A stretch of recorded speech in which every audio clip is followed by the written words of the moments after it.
President Akufo Addo says it is time for Ghana to be set right after the numerous excuses for why the country has remained poor. Addressing Ghana's 60th independence anniversary parade on Monday, he lamented the country unfortunately does not have much to show by way of development for the remarkable strides it has made in advancing its democracy. We have agreed on a multi-party constitutional democracy and a guarantee of individual freedoms under the rule of law. These past 24 years have been the longest period of political stability our country has enjoyed since independence, and the effects are gradually showing. The pace of our development has quickened, and our self-confidence, which had been severely restrained, has returned. Sadly, the economic dividend that was meant to accompany our freedom has still not materialized. 60 years after those heady days, the mass of our people are still poor. After 16 years, we have run out of excuses, and it is time to set Ghana to rights and get our country to where it should be.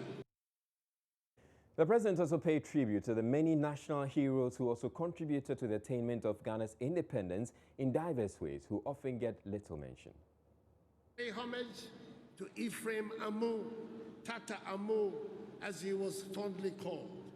He was the composer of what easily passes as our unofficial national anthem, Yaya Sasieni. Is there a Ghanaian amongst us today who can hear or sing that song in whichever language without being moved? Ephraim Amu stood alone most of the time against what he saw as cultural domination. You did not have to wear a European cut suit to be a scholar. I pay homage today to Kwejia Agre. He reminded us we were eagles that should soar and not be timid, domesticated birds. I pay homage to Philip Beho, the composer of our national anthem, Theodosia Oko, the designer of our national flag, and Amon Kote, the designer of our coat of arms. I pay homage to Kofi Antobam, the artist who first put Ghanaian artists on the map. I pay homage to Saka Akwe, the poet, writer, sculptor, and musician who wrote the first African folklore, The Lost Fisherman. I pay homage to J.A. Brymer, the Gonja scholar and statesman who wrote insightful publications about the Gonja people. I pay homage to the poet Apalu, who immortalized the philosophy and music of the Ekwe language. I pay homage to E.T. Mensa, King Bruce, Jerry Hansen, and the others who popularized high life, which has become an enduring identity of Ghanaian music. Now, President Akufo Addo seems to have reignited the debate on the true founders of Ghana's independence. 2 weeks ago, the president, in his first State of the Nation address, said a national dialogue is required to debate on Ghana's Founders' Day to put the debate on Ghana's Founders' Day to rest once and for all. Many believe Nana Akufo Addo's Independence Day speech was a subtle attempt to extol the virtues of other leading members of the Big Six over the country's first President, Kwame Nkrumah. Let's first take a listen to President Akufo Addo when he addressed the nation at the Black Star Square earlier today. The next significant event in the struggle occurred on 4th August 1947, exactly 50 years later to the day of the formation of the Aborigines Rights Protection Society, when a group of nationalists gathered in Salpon for the launch of the United Gold Coast Convention, the UGCC, the first political party in our country. The founders of the UGCC then met to demand independence from the British, and 70 years after that event, one still marvels at the clarity of thought and the passion that they displayed. Some of the names of that momentous day have survived in our written history and folklore. 5 of them are on our Ghanaian currency: Joseph Boache Dankwa, Emmanuel Obesebilante, William Oforiatta, Ebenezer Akwaje, and Edward Akufo-Addo. Kwame Nkrumah, the sixth of the big currency on the currency, the big six on the currency, was to join them later.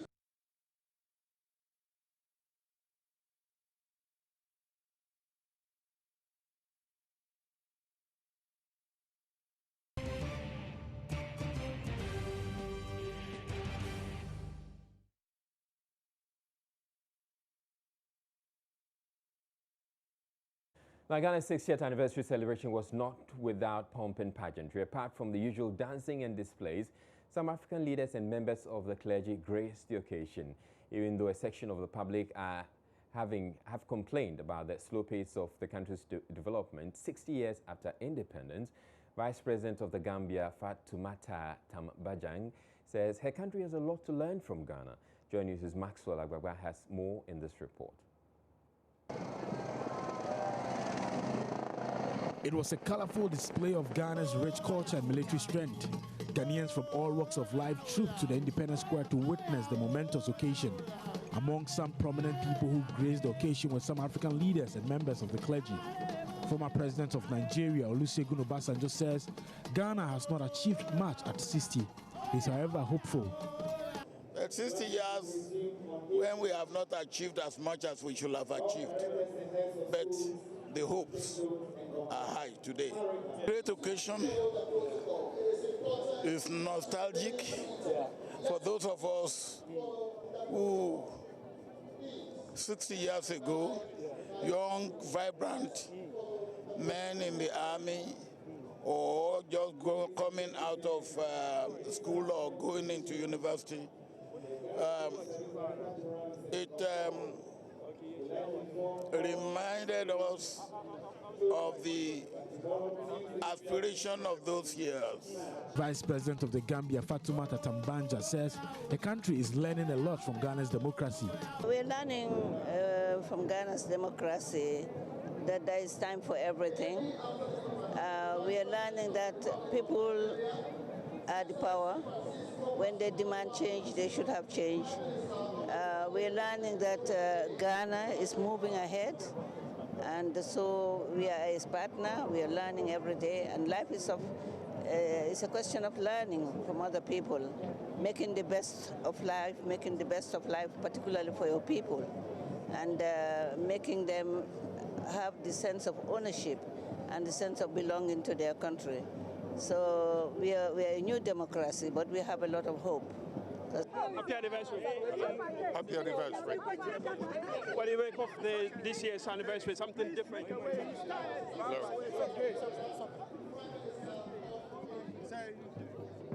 Also present at the ceremony were some members of the clergy.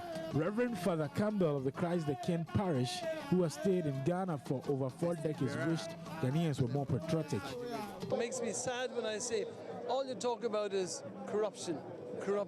People trying to make themselves rich,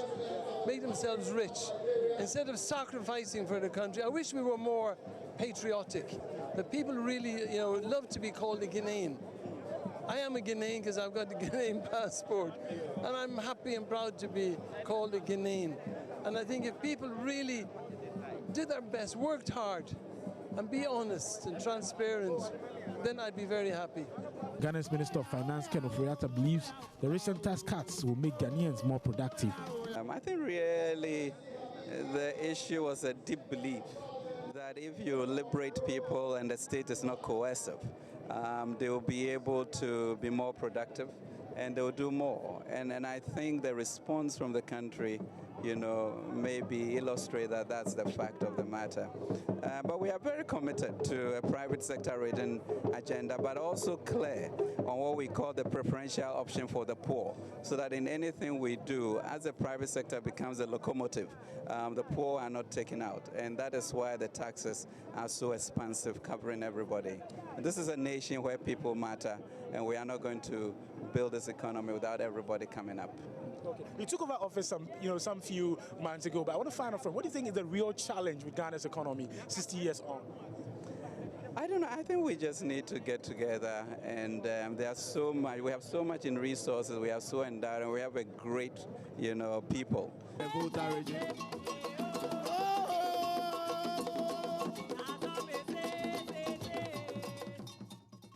We'll bring you more sights and sounds from the Independence Parade here in Accra and across the country, including those who could not make it all through to the end of the parade.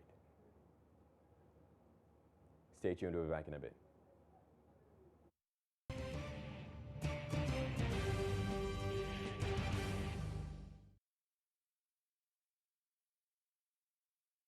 Now, in the Upper West region, over 700 pupils drawn from first and second cycle schools and 230 contingents from the security services took part in the 60th Independence March past in Wa. It was a colorful ceremony that was attended by former and current government appointees. Things went wrong, though, for a dispatch rider who attempted to woo the crowd with a display of his riding skills. Rafiq Salam have a report. He escaped unhurt. As early as 6 a.m., the Nasiri bombing the second park venue for the 60th anniversary celebration in the Wa municipality of the Upper West region was full to the rafters. 230 contingents drawn from the Ghana Police Service, Ghana National Fire Service, Ghana Immigration Service, Ghana Prison Service, Customs Excess and Preventive Service, and Cadet Corps from 5 senior high schools. They were joined by 18 primary schools, 23 junior high schools, 11 public and private secondary, vocational and technical schools, and some voluntary organizations, including supporters of the New Patriotic Party and the National Democratic Congress. The parade under the command of ASP Benjamin Valentine Kojo Mensa first engaged in a slow march before quickly reverting to quick march.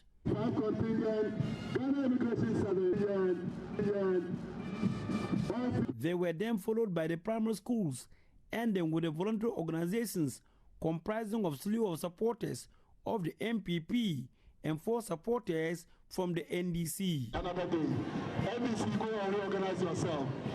The venue, however, went agog when the 3 special schools, War School for the Blind, War School for the Deaf, and the St. Don Bosco Special School took their turn. It was a riveting sight to watch right from the start to the finish, ending with a standing ovation from some of the audience. Special school, everything about them, so exceptional.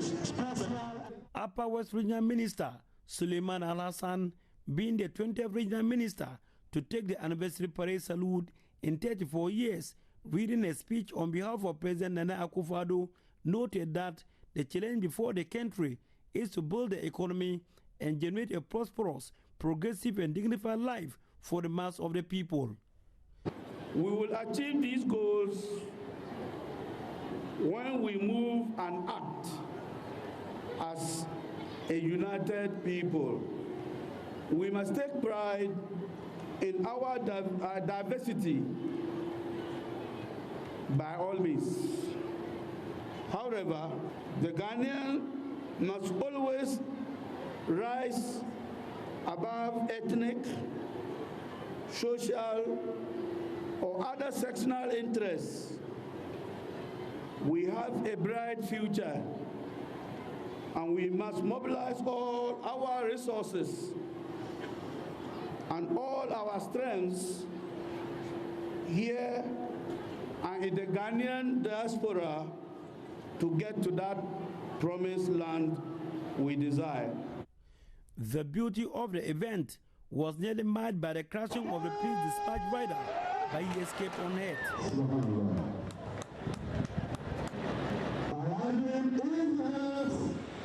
Prizes were awarded to deserving schools. The biggest winners, probably in this 60th anniversary celebration of the country in the Upper West region, are the War Model Schools, formerly known as the War Experimental School. They are celebrating their centenary this year, and they are placed first and second in the march past for junior high and primary schools respectively. At least, former Finance Minister Dr. Kwesi Bochu and his colleagues will be proud about their alma mater. Reporting for Joy News, Rafiq Salam. Wow.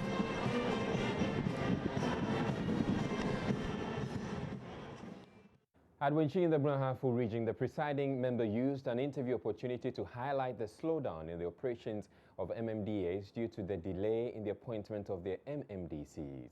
The parade to mark the 60th Independence Anniversary itself, though, saw a turnout of school children drawn from some selected schools in the municipality. Correspondent Nesta Kafuya-Joma has more from the Wenchi Jubilee Park. Blessing Preparatory School. Also in attendance at the parade, apart from the smartly dressed basic school children from the Wenchi municipality, were the cadet contingents from Wenchi Senior High School, Kwase Senior High Technical School, as well as Istikama Senior High School.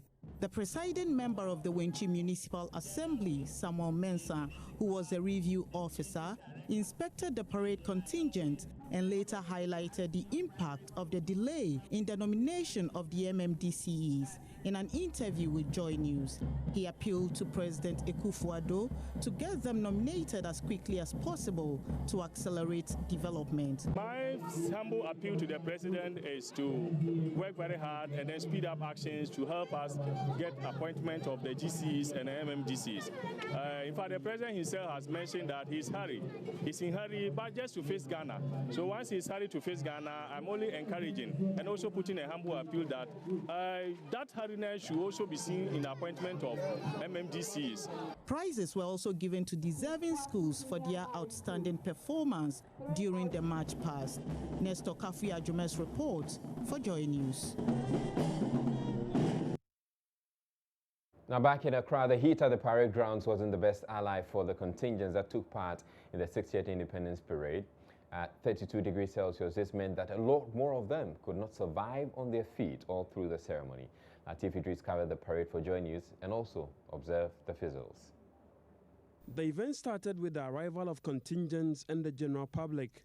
The arrivals continued for 2 hours, with the president eventually showing up at 10 o'clock a.m. for the ceremony to officially get underway. By that time, former President Jerry John Rawlings, John Agyekum Kufuor, and John Dramani Mahama had already taken their seats in the VVIP stand.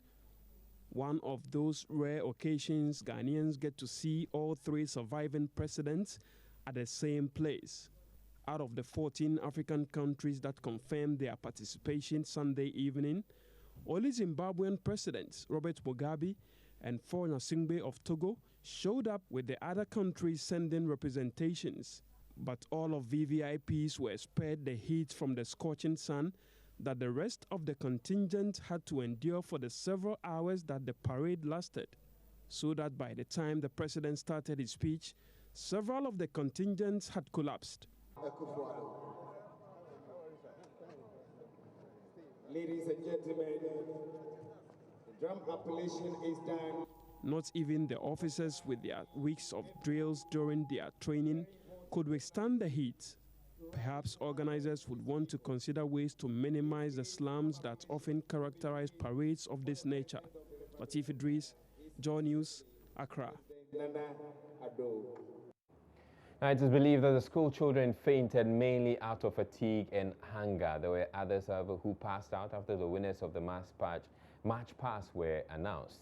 And we're talking about the Eastern region. The regional coordinator for emergency first aid at the Ghana Red Cross Society, Kasanu Nate, told Joy News that cadet contingent especially wear thick clothes underneath their uniforms to retain heat, causing them to lose energy after standing for a long time.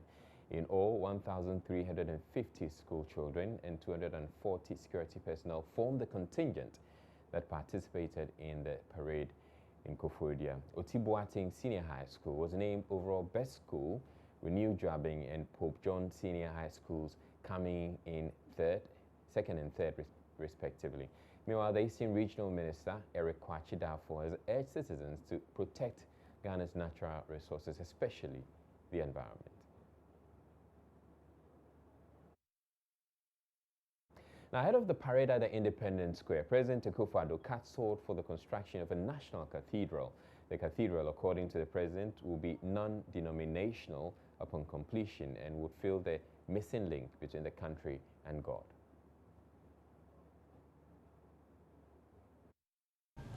I believed for a very long time that there was a missing link in our national architecture, and that is we did not have a national cathedral, interdenominational in nature, where all Christians would gather on formal occasions of the state, anniversaries like today, the inauguration of presidents, the death of presidents, other national occasions, and in the solemnity of a cathedral, give thanks to the Almighty.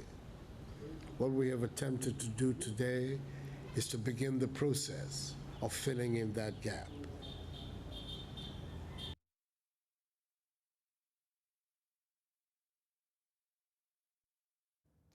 Now, the Headporters Association of Ghana is worried about the increasing number of its members who are becoming rape victims.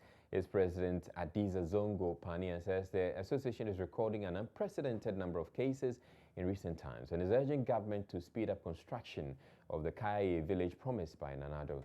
The Headporters were a part of this year's Independence Parade in Kumasi to show their gratitude to government for exempting them from market tolls. 12 contingents from 12 institutions graced the Ashanti regional version of the 60th anniversary Independence Day celebration.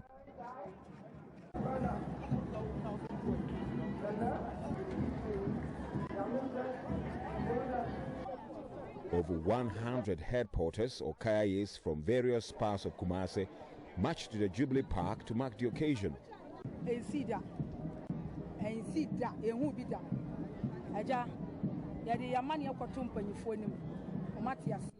It has never happened before, she says.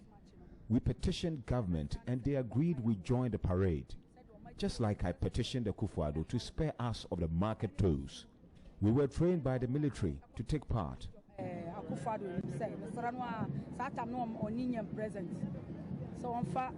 it in the manifesto. When you take it in the field, so I'm passo, catch up so what the campaign, and so when you're so by we take it in the field. Japasano, Eja, Mada or Mada woman. Messako more says 6 months and a second. Soldier for GFA, it's near Kama.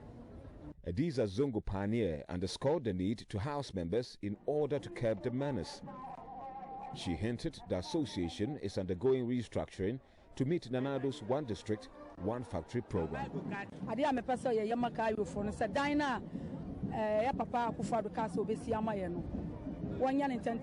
We want Nana Addo to start putting up the Kayaye village he promised us. The rape cases are alarming. Now we are restructuring the trade so we can trade Kayayes to be hairdressers, seamstresses, and etc. In abroad, they are Kayayes, but they are highly skilled. We want Nana Addo to speed up the one district, one factory up north. When we have jobs, we won't come to the south. Uniform.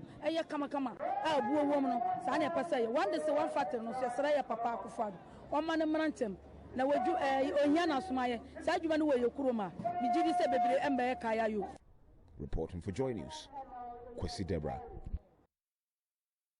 Watching Joy News Prime, still to come in the bulletin, the Lebanese supervisor who allegedly assaulted a Ghanaian staff at the restaurant where they work has apologized for the incident. We'll bring you that story after business news. Stay tuned.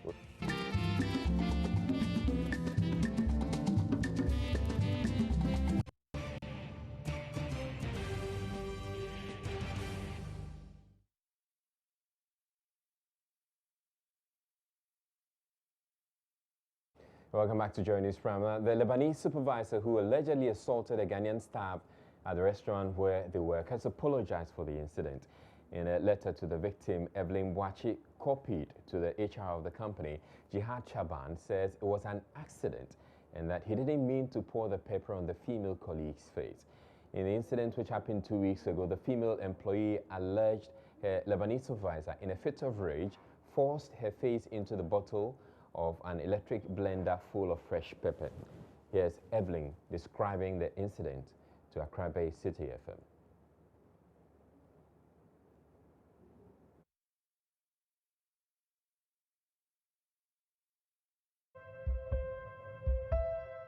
It was on Sunday. I went to work.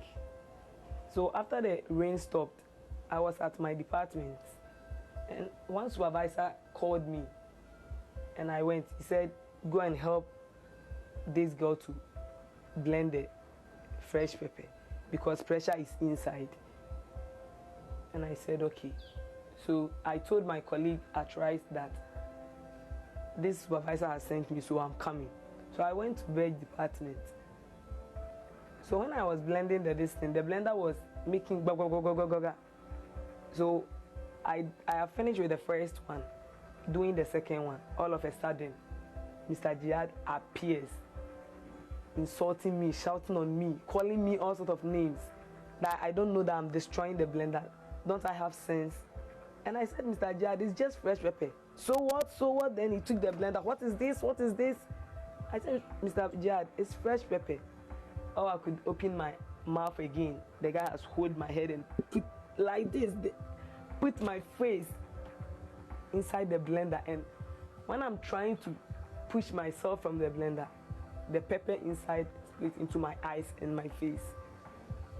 And all the workers said, Mr. Jihad. Then he started shouting, leave my face, shalamunta, shalamunta. So I was like,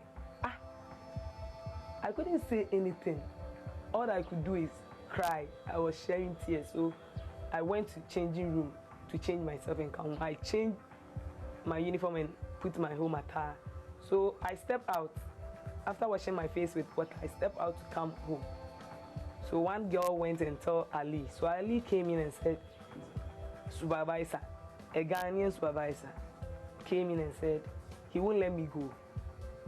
I should sit down first for him to go and ask GR2 what happens. He said, okay. So I sat down there from 4 o'clock to 10.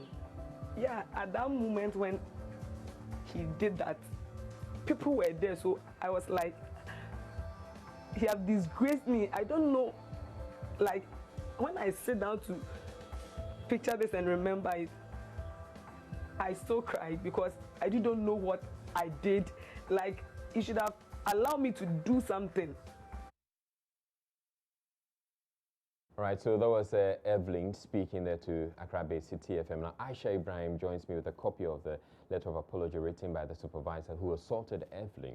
Hello, Aisha. Hello, Israel. Now, so let's look at what we have in the letter. In the video we just watched, Evelyn says that her face was forced into the blender bottle by the supervisor. But it turns out that the supervisor in the apology letter did not quite admit that. And of course, the letter is signed by Jihad Chaban. He's the supervisor and is a copy to HR of Mawako Fast Food, whose name didn't feature here. But it's also addressed to Evelyn Boache, who's the victim. And it says, I wish sincerely to personally apologize to you for the incident of the night of 26th February 2017. And he goes on to say that, true to God, all I sought to do was to point to you something I found wrong. I admit I was angry a bit at that moment and saw you panic and accidentally resulting in the pepper splashing onto your face. And he says, okay, so he talks about the pepper splashing into Evelyn's face, exactly, but doesn't quite say that maybe I forced your face into he's seeking to make the point that it was accidental. I mean, the whole thing happened. Okay, so how does, because it's not quite clear in the letter whether he hurled the pepper into the girl's face or brought the girl's head into the he just concludes by saying it happened accidentally. How it happened, he did not say in this letter. But he goes on to say that I was deeply worried when I didn't find you minutes after the incident, but a bit relieved when I traced you immediately to the dressing room and got my colleague supervisor to rush you to the pharmacy, which unfortunately had closed at that time of the night. And he says, I was again not happy at the news because it was only a little after 9 p.m., but assured of some relief for you when you found alternative first aid in shea butter and left for home shortly after and ahead of the official 11 p.m. closing time. So it means that she left quite earlier than her usual so what closing he's trying to also say is push his side of the story out and say that some things happened, and he tried some intervention. Exactly. So that's what he's seeking to do. And he even goes on to mention that he gave her some money. He says, "You reported to work the next morning, and I was pleased to see you, but still felt you needed to visit the clinic for proper checkup. And that's why I again asked my colleague supervisor to take you there." So he's saying that he made another intervention. And he says, "Please don't feel I have any hatred for you because you got the police to arrest me. And I have to face prosecution and disciplinary proceedings at the same time. I also regret that you may have felt the transport money I gave you was intended to stop you from taking any action." Okay, so here he talks about some money that he gave to the lady. For taxi. For taxi. Apparently in the morning or maybe in the night when the whole thing happened. And from what he's saying, he feels that the lady thinks that he tried to give her, or he gave her that money to try and silence her. To silence not to go her. And report it to of course, that's what he's purporting. And he says, "I take my suspension in good faith because of what happened, which has not only hurt you, but also brought such embarrassment to the company. Once again, without prejudice, I very sincerely regret the incident and I apologize to you. May I plead with you to answer calls from the company, because I understand they want to offer whatever assistance they can to you during this period till everything is over." Right. And then he signs and copy the HR manager. Thank you very much. And again, in that letter, he indicates that he's on suspension. Well, he's on suspension, and he's facing disciplinary actions from the company, which has indeed been confirmed. But still on the story, the incident, as I indicated earlier, happened on February 26, 2017. But it was only last week that it broke and started a social media campaign, Boycott Mawako, which appears to have been well received. So we visited the restaurant to find out what the impact has been, and it turns out not much. We spoke with a patron who told us, though he's aware of the incident, he's not going to stop his patronage because of it.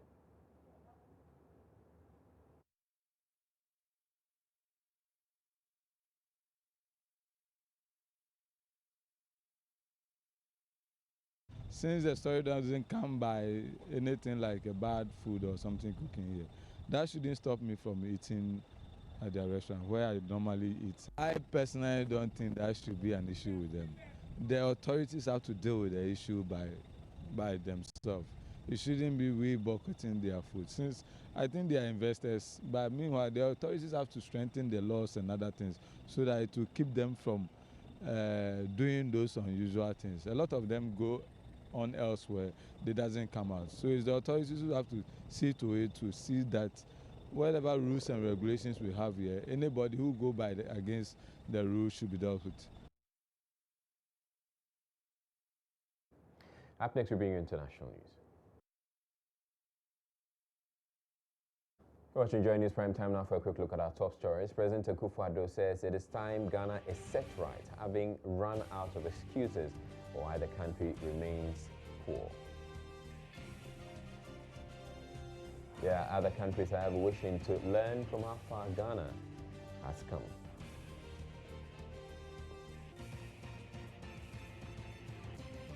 We brought you all the sights and sounds from the Independence Parade here in Accra and across the country, including those who couldn't make it all through to the end of the parade.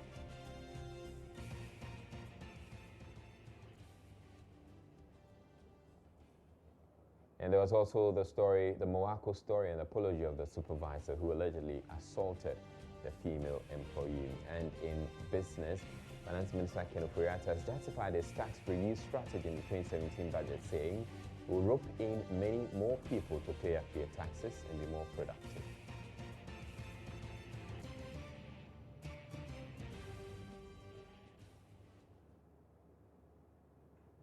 Now we're staying with the independent stories, and Central Region Minister Kwame Duncan has urged people in the region to thirst for development, asking them to come on board and help move the region forward.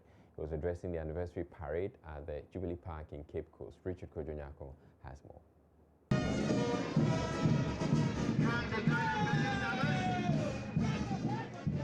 The parade was conducted early, a departure from previous ones where students had to endure the heat and the scorching sun.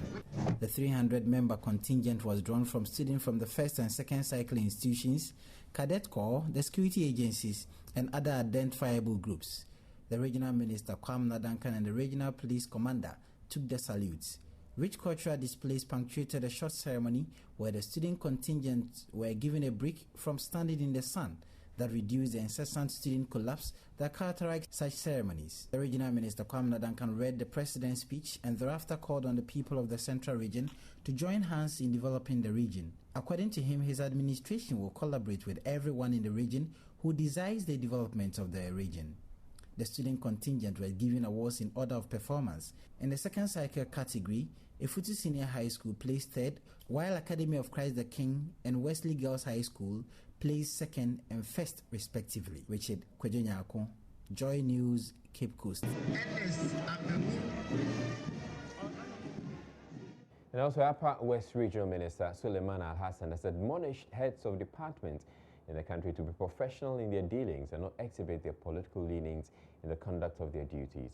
Addressing the heads in his region, he explained the political scene was over and that all and sundry must now work for country Ghana.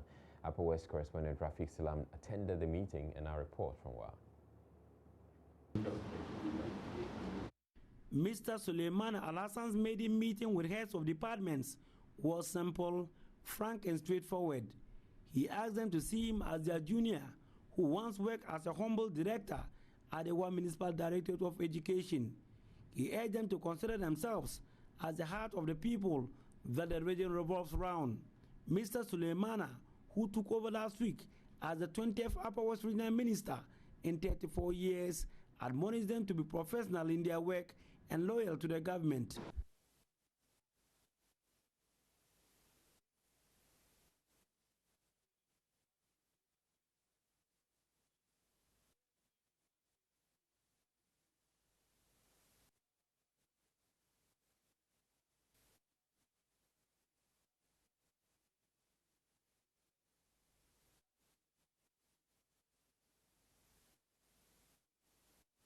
We do apologize for the loss in audio on that report. Now, the Metropolitan Archbishop of Accra, Charles Pomabako, is asking Ghanaians to put away partisanship and contribute to the country's development as it marks 60 years of independence. He was speaking on Joy FM's Christian talk show, A Walk with Jesus, on Sunday. I want to thank God for is that we have had in the last 24 years a chance to change government 4 times. And I think it is now time for Ghanaians to sit down and ask ourselves, we have changed. Did we move forward? We've changed again. Did it go better? We've changed again. Did it go better?